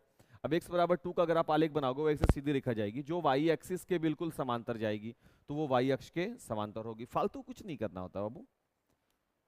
ग्राफ बनाने के लिए जो बंदा जान गया, 9 क्लास से ही तो पढ़ना शुरू हो जाता बाबू सही तरीके से, है ना। y बराबर 3 का आलेख क्या होगा, x के पैरेलल चला जाएगा। y बराबर 3 है तो x के पैरेलल जाएगा। सर शो कीजिए, y बराबर 3, ये y 1 हो गया, ये y 2 हो गया, ये y 3 हो गया, यहाँ से एक लाइन गुजर गई। अब ये y जो है, ये y बराबर 3 का जो आलेख है, ये किसका आलेख है, y बराबर 3 का। ये किसके समांतर जा रहा है, देखो ये x के पैरेलल नहीं जा रहा क्या, तो जवाब हो जाएगा x अक्ष के पैरेलल होगा, समांतर होगा। ठीक है। 2x प्लस 3y बराबर 5 का आलेख कैसा होगा। सर ये दो चर वाला रैखिक समीकरण है, और दो चर वाले रैखिक समीकरण का आलेख कैसा होता है, एक सीधी रेखा होती है, तो जवाब होगा एक सरल रेखा होगी, 20 का आंसर हो जाएगा। x बराबर 0 का आलेख क्या होगा, क्या वो y अक्ष होगा, क्या वो x अक्ष होगा, क्या वो x a और b दोनों होगा, इनमें से कोई नहीं। बाबू x बराबर 0 अगर हो, x बराबर 0 हो जाए तो वो किसका इक्वेशन होगा भाई। x बराबर 0 का मतलब है x का कोई पॉइंट नहीं, तो इसका मतलब वो कौन सी एक्सिस होगी, वो y अक्ष होगा। नहीं पढ़े हैं कि कोई भी पॉइंट अगर x एक्सिस पर, अगर y एक्सिस पर है तो उसका x निर्देशांक क्या हो जाएगा, 0। तो अगर किसी कोऑर्डिनेट्स का एक्स निर्देशांक 0 हो जाए तो वो y पर स्थित होगी, तो वो किसका है, वो y एक्सिस है। और अगर y बराबर 0 हो जाता तो वो x एक्सिस होता, ठीक है ना।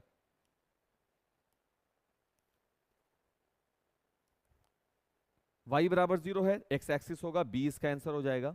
y बराबर mx में m अचर राशि है, हर बार होता है।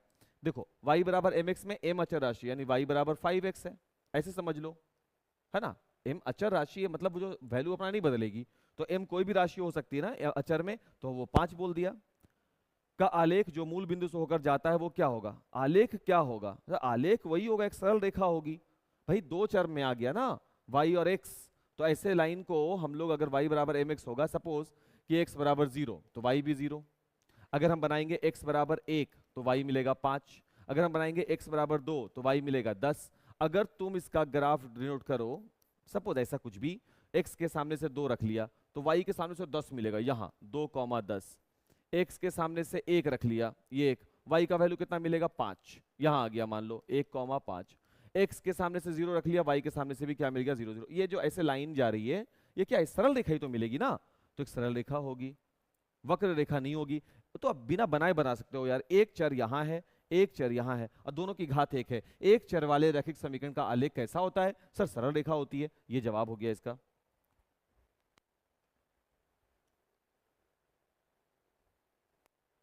y बराबर 3x का आलेख कैसा होगा, वही क्वेश्चन है बाबू, अभी 5x पे किया वो 3x पे किया। दो चरों में दो एक घातीय समीकरणों के ग्राफ यदि प्रतिच्छेदी हो जाएं तो हलों की संख्या क्या होगी। दो चर में है, एक घातीय है, तो दो चर में हम कोई भी इक्वेशन उठा लें वो एक घातीय ही तो होता है। दो चर में कोई भी इक्वेशन उठा लें वो एक घातीय तो होता है, लेकिन चर मान दो होते हैं।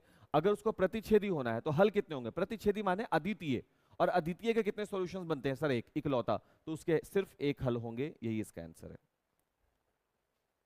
97, यदि दो रैखिक समीकरणों के आलेख एक बिंदु पर कट रहे हों, एक बिंदु पे कट रहे हों, अद्वितीय फिर से, तो समीकरण निकाय कैसा होगा, क्या वो विरोधी होगा। अगर वो विरोधी होता तो दो लाइन एक दूसरे पे कभी नहीं कटते, एक प्रॉपर डिस्टेंस बनाकर चलते चले जाते। अविरोधी होगा, एक पॉइंट पर अवश्य ही कटेगा, तो उसका बी आंसर होगा।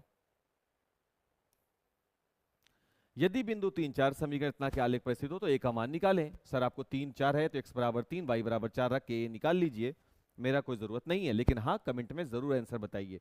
रैखिक समीकरण युग्म का हल अद्वितीय होने पर आलेख का रूप क्या होगा, प्रतिच्छेदी आलेख होता है अद्वितीय का। यदि युगपत रैखिक समीकरण से प्राप्त आलेख एक दूसरे को प्रतिच्छेद करती है तो हल क्या होगा, अद्वितीय होगा। अगर सरल युगपत रैखिक समीकरण के आलेख एक दूसरे के समांतर हो तो हलों की संख्या क्या होगी। अब भाई जो लाइन कभी भी एक दूसरे को टच किया ही नहीं, प्रॉपर डिस्टेंस बना करके है, तो हलों की संख्या क्या होगी, शून्य, तो वो 0 हो जाएगी, नगण्य हो जाएगी, बी होगा। यदि दो रेखाएं बिंदु 1 0 पर प्रतिच्छेद करती हैं तो x और y के मान क्या होंगे, क्योंकि वो रेखाएं 1 0 पर प्रतिच्छेद कर रही हैं, तो 1 0 उसका कॉमन पॉइंट बना, वही इसका सॉल्यूशन बना, तो x बराबर 1 y बराबर 0, इसका आंसर हो जाएगा, ए हो गया इसका आंसर। 103 नंबर देखो, समीकरण का प्रत्येक हल उसको निरूपित करने वाली रेखा पर स्थित है। समीकरण का प्रत्येक हल उसको निरूपित करने वाली रेखा पर स्थित है। एक बिंदु होता है, दो बिंदु होती है, तीन बिंदु, कोई बिंदु नहीं होता। समीकरण का जो हल होता है उसको निरूपित करने वाली रेखा पर स्थित होता है, वो एक बिंदु होता है, तो वो एक बिंदु होता है।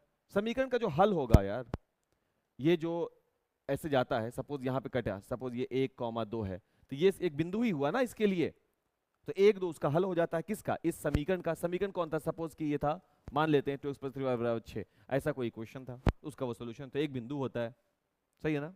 प्रत्येक हल, सभी हल नहीं बोला, कोई एक हल उसको निरूपित करने वाली रेखा पर क्या होता है, एक बिंदु होता है। दो बिंदु तो होते नहीं है, एक बिंदु होते हैं, हर एक हल अपना अपना एक बिंदु होता है। अरे तुमको क्या हो गया भाई। चलिए सर, आ गए अब अनुप्रयोग। चलिए अनुप्रयोग पर भी बात कर लेते हैं, और इस पे थोड़ा सा हम लोगों को ध्यान लगाने की जरूरत होगी। यस, x से पार n+1 का एक गुणक x+1 है, तो n निश्चित रूप से क्या होगी, एक गुणक है, एक गुणक है बाबू। गुणक का मतलब शून्यक के बारे में बात हो रही है ना। x+1 शून्यक है किसका, इस इक्वेशन का, तो x बराबर क्या हो जाएगा, -1। तो अब हम देखेंगे -1 पर पावर n+1। सर ये सब क्या कर रहे हैं सर, समझ में नहीं आ रहा बात, थोड़ा सा गौर करो बाबू। कोई इक्वेशन दिया हुआ होता है, इसका एक गुणांक दिया हुआ हो, सपोज x प्लस 6, तो हम ये कहेंगे कि सर x प्लस 6 बराबर 0, x बराबर -6 इसका शून्यक है, और इस शून्य को ले जाकर अगर x के बिहाफ में रखना शुरू कर दें तो ये पूरे के पूरे मैथ को 0 करेगा, सही है ना। और अगर मैथ 0 हो रहा है तभी तो शून्यक है, तो क्वेश्चन खुद ही कह दिया कि गुणांक है, ये गुणक है इसका, तो इसलिए गुणक है तो ये वैल्यू क्या बन गया, शून्यक, x बराबर -1 उसका शून्यक। अशून्यक अगर लग जाए वहां पर रख दिया गया तो वो मेरे मैथ को क्या करेगा, 0। अब आप सोचो ये वैल्यू 0 कब होगा, अगर हम n बराबर 0 रखते हैं तो किसी भी नंबर पे n क्या है, कोई घात है, किसी भी नंबर पे पावर 0, किसी भी नंबर पे पावर 0 क्या बनाता है, 1 बनाता है, तो 1 प्लस 1 बराबर क्या हो जाएगा, 2, जबकि इसको 0 आना चाहिए था क्योंकि -1 आप रखे थे, अब -1 रखते ही वैल्यू क्या हो जाना चाहिए, 0, तभी तो वो शून्य कहलाता है। सर ये कंडीशन तो नहीं हुआ, अगर n बराबर हम कोई धनात्मक संख्या रख दें, सपोज n बराबर 1 ही रखा, तो -1 पर पावर 1 प्लस 1, यही होगा ना। तो -1 को पावर 1 के रूप में अगर देखें, पावर 1 के रूप में देखें तो -1 हो गया, +1, वैल्यू क्या होगा, 0। अगर -1 पर पावर 2 रख देते हैं और +1 करते हैं तो -1 इंटू -1 और +1 यानी 1 + 1 फिर से 2 बन जाता है। लेकिन अगर -1 पर पावर 3 रख देते हैं और +1 करते हैं तो फिर से -1 + 1 बल्कि 0 बन जाता है। इसका मतलब ये हुआ कि ये गुणक है, लेकिन n क्या होगा, सर n जो है ना ये कोई विषम संख्या रखना पड़ेगा। किसको रखना पड़ेगा, विषम संख्या। 1 रख सकते हैं सर, 3 रख सकते हैं, 5 रख सकते हैं, 7 रख सकते हैं, 9 रख सकते हैं। इस तरीके से जानकारी हमको मिला कि n जो होगा वो कोई विषम पूर्णांक होगा। जैसे ही सम, ऋणात्मक संख्या की घात यदि सम के रूप में हो तो वैल्यू पॉजिटिव हो जाता है, ऋणात्मक संख्या की घात अगर विषम के रूप में हो वैल्यू भी नेगेटिव ही रहता है। तो यहां पर हम देख रहे हैं वैल्यू नेगेटिव ही छोड़ना होगा, तभी तो दोनों समों के शून्य बनाएगा। ठीक, चलो आगे बढ़ते हैं। तो इसका आंसर ए होगा बाबू।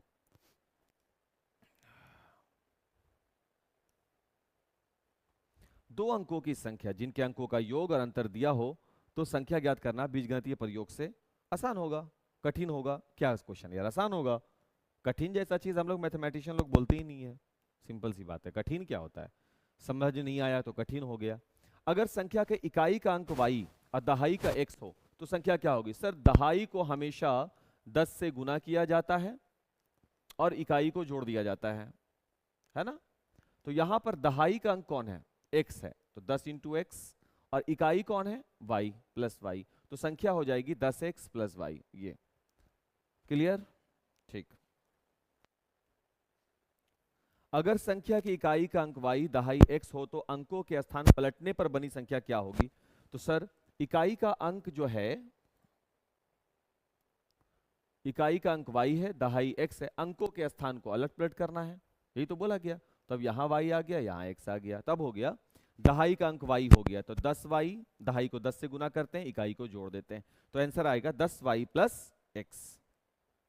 आंसर क्या आ जाएगा, 10y प्लस x, ए हो जाएगा आंसर। अगर दो संख्याओं के योग और अंतर ज्ञात हो तो सरल युगपत समीकरण बनाकर उनका हल संभव है। यस है, अगर दो संख्याओं का योग और अंतर ज्ञात हो, मालूम हो, तो x प्लस वाई बराबर मालूम हो कि कोई अचर संख्या m हो, x माइनस वाई बराबर मालूम हो कोई अचर नंबर n हो, तो क्या हम ऐसी संख्या को हल नहीं करते। 2x बराबर m प्लस n हो जाता और x बराबर m प्लस n अपॉन 2 हो जाता, तो हाँ हल किया जा सकता है। फिर से वही क्वेश्चन है, ये रिपीट किया हुआ है, जी हाँ संभव है। 109 नंबर में, एक संख्या दूसरे से दुगनी है, दोनों संख्याओं का योग 27 है, तो संख्या बतानी। एक संख्या दूसरे से दुगनी है, अगर एक संख्या मान लिया कि x है, सही है ना, और दूसरी संख्या y है, क्योंकि हम इसको दो चर में हल कर रहे हैं बाबू, इसलिए हम आपको ऐसे बता रहे हैं। एक चर में जो अध्याय 4 में पढ़ने का है उसके हिसाब से एक x हो जाएगा, दूसरा 2x हो जाएगा, लेकिन क्योंकि हम लोग अभी दो चर वाले पे बात कर रहे हैं और जैसा कि हम अब लेक्चर के शुरू में ये बात बोला है कि हम इसको क्वेश्चन नंबर 2 नंबर वाला जो प्रश्न पूछा जाता है उसके अकॉर्डिंग ही आपको समझाएंगे, तो हम उसी हिसाब से चल रहे हैं। तो सबसे पहले माना कि पहली संख्या x और दूसरी संख्या y, ठीक है ना, और अब हम लिख सकते हैं एक संख्या दूसरी की दुगनी है, तो y जो होगा वो दुगना होगा किसका, पहली वाली का, इसलिए y बराबर क्या निकल गया, 2x। फिर लिखता है दोनों संख्याओं का योग 27 है, यानी x प्लस वाई बराबर 27। तो x तो x है बाबू, और y जो है वो पहले वाली की दुगनी है, ये देखो y बराबर क्या है, 2x, तो बराबर कितना हो जाएगा, 27। ये रिजल्ट आ गया बाबू 3x बराबर 27, और x बराबर कितना आ गया, 9, मिल गया। तो संख्याएं ज्ञात करें। तो x अगर 9 है बाबू तो y क्या हो जाएगा, y हो जाएगा x का 2 गुना यानी 18। तो 18 और 9 वो दोनों संख्याएं होंगी, ये आंसर बन गया। ठीक है, खाली प्रैक्टिस करते चलो तेजी में, नहीं भी लिखना है तब भी देखते चलो बाबू। यदि शांत जल में नाव की चाल x किलोमीटर प्रति घंटा और धारा की चाल y किलोमीटर प्रति घंटा हो तो धारा की दिशा में नाव की चाल होगी। धारा की दिशा में यानी जिस दिशा में धारा का बहाव है नाव भी उसी दिशा में चल रही है, तो दोनों की चाल ऐड हो जाएगी, तो वो हो जाएगा x प्लस वाई किलोमीटर प्रति घंटा। वो दोनों वैल्यू ऐड हो जाएगा। धारा की दिशा में अगर हम बहेंगे, नाव भी उस दिशा में जा रही है, तो जाहिर सी बात है दोनों का चाल जुड़ जाएगा, कंबाइंड हो जाता है। ये सब हम लोग अच्छे से प्रैक्टिस किए। धारा की विपरीत दिशा में चाल क्या होगी बाबू, ये धारा की अगर नाव है x किलोमीटर प्रति घंटा इस दिशा में और ये धारा है इस दिशा में y किलोमीटर प्रति घंटे की चाल से, है ना। तो सर ये तो y माइनस एक्स भी कह सकते हैं, x माइनस वाई भी, तो बेवकूफ़ी है। आपको देखना है ऑब्जेक्ट कौन है। ऑब्जेक्ट यहाँ पर नाव है, नाव को चलना है, तो नाव की चाल अब विपरीत हो जाएगा बाबू। बहाव ऐसे है और आपको इस दिशा में जाना है, इसलिए ऑब्जेक्ट में के स्पीड में रिड्यूस हो जाना है, ऑब्जेक्ट का स्पीड धीमा हो जाएगा, तो वो हो जाएगा x माइनस वाई किलोमीटर प्रति घंटा। ये मान लो 12 किलोमीटर प्रति घंटे की रफ्तार से चल रही थी, धारा जो थी वो 6 किलोमीटर प्रति घंटे की रफ्तार से है, तो 12 माइनस 6, इसको ये आभास होगा कि इसकी स्पीड जो है वो 6 किलोमीटर प्रति घंटे की रफ्तार से है, that is x minus y kilometre per hour. हम जानबूझकर टाइम ले रहे हैं समझाने की कोशिश करते हुए, अब बेशक आप समझे हुए हैं, रिवीजन के दृष्टिकोण से हम ऐसा कर रहे हैं बाबू। समय नहीं है बाबू हम लोगों के पास इतना, इसीलिए सब करना पड़ रहा है। यदि किसी भिन्न के अंश और हर वाई हो, अंश नहीं, ये गलती हो गया, ये यहाँ पर मिस्टेक है बाबू। यदि किसी भिन्न के अंश जो है वो x हो और हर y हो, तो भिन्न क्या होगा, ऑब्वियसली अंश बटा हर ही होता है भिन्न, तो वो x बटा y होगा। कभी कभी ना जब क्वेश्चन डिफिकल्ट ना हो तो टाइपिंग करने से मिस्टेक हुआ पड़ा है वहां पे। दो समांतर रेखाओं के सूचित करने का क्या संकेत है भाई, दो समांतर रेखाओं को हम ऐसे सूचित करते हैं, ये भी कोई क्वेश्चन है। रैखिक समीकरणों में चर के घात की संख्या कितनी होती है, रैखिक समीकरण में चर मान पर कितना घात होता है, एक, केवल एक, तो एक होगा उसका आंसर। खत्म हो गया भाई। तो उम्मीद करते हैं बाबू कि आपको ये वीडियो लेक्चर अच्छा लगा होगा। अच्छा लगेगा तो कमेंट में बताना है और हमसे कहना है कि सर हाँ हमको फायदा लग रहा है, ताकि हम इसका और नया वीडियो चैप्टर नंबर 4 है, 5 है, 6 है, सभी को हम एक्सप्लेन करेंगे, इसी तरीके से हम समझाएंगे। वीडियो अगर अच्छा लगे तो आज शेयर की बात कह सकते हैं, वीडियो को ज़्यादा से ज़्यादा शेयर करें। Thank you.